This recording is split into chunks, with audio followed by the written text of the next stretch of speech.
Going back to the work that you've done in product and brand development, I'm curious to know how you got there and where you are now. What were you doing before you got into this industry? What was your first big break, and what advice would you give to people who are looking to get into this space in this industry? So what was I doing before I got in product development? I had just really graduated from college. I went to Hampton University in Virginia, and I think I worked for the provost office for the university. Right after I graduated, first job with Auto Trader, they're an advertiser. Now they're online, but when I worked for them, the ads were printed. So I was doing print. I was like scanning in photos of motorcycles and boats, and the most exciting thing might have been, oh, this ad is in color. Um, and then I got my first start at a company that I was with for about 15 years. I came in as an illustrator, junior Hmm. illustrator, drawing artwork for stickers and things that we were selling in the gift industry. And about 7 months into my role there, my bosses sent me to Taipei, Taiwan, and it was where they were manufacturing their products. And so that for me was life changing because I got to see how product was made. Not just sitting in a meeting. I mean, I was having meetings with the factory owner next to the machine. I mean, Wow. like small little Taiwanese business owner, just in his garage, and I'm learning what this machine is. And so my entire career as a designer, I understood product development first from how it was manufactured and made, and how to leverage the equipment to make something that no one else could make. For example, back then in the olden days, your printer could only do 4 colors. Hmm. So we would rig our products and run them through twice so that we could get 8 colors. Now, nobody else was doing that, but that gave us those types of thinking about how we leverage machinery to make a premium, a unique product. Got us ahead. And so I was graduated, several times through promotion, from designer to design director, and I ultimately left as a VP GM of a few different brands and a few different teams. But it was just the opportunity to wear many different hats. It was a small company. I came in as the fourth creative.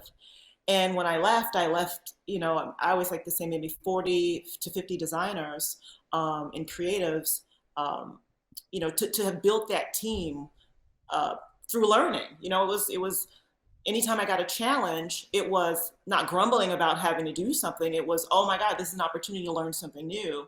Um, and at the end of 15 years with the company, I've got such an eclectic range of skill sets. I can do almost anything. And so I give all the credit to having some incredible owners and bosses at that company.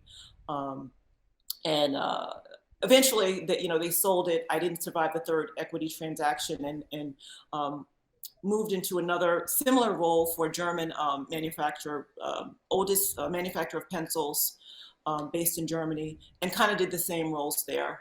For me, being a Black woman and getting those opportunities meant that I had some really great mentors who just wanted me to be successful so that their business could be successful. And that made all the difference in the world for the skills I was able to collect and what I was able to accomplish.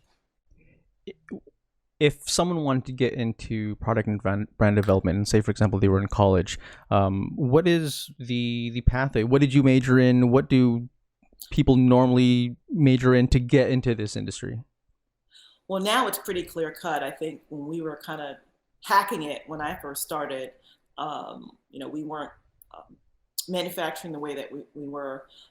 But it's very clear. Industrial design is a clear path to understanding how to build a product Hmm. and how to create the structure and the idea and doing the right research to make it, because you've got to be able to send your renderings to someone that's going to create the mold. So I would say industrial design, but graphic design is also really diverse paths when you pursue that.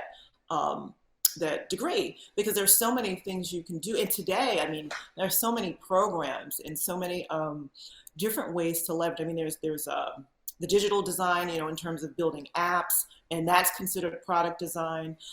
Illustration, you know, I love working with illustrators because sometimes I don't need a CAD drawing. I just need a great illustrator that can give me a wonderful rendering. So I think, and if you're talking about the product management side, of course you can go into marketing, but to be honest, um, the best experience that you're going to get to learn product development is to find a company whose products that you love and really try to work from them. No better training than working with people that are going to teach you how to do it. I mean, you can go to college, great. It's like everything else. You go get the base knowledge, but you've got to be doing the work with those people to learn.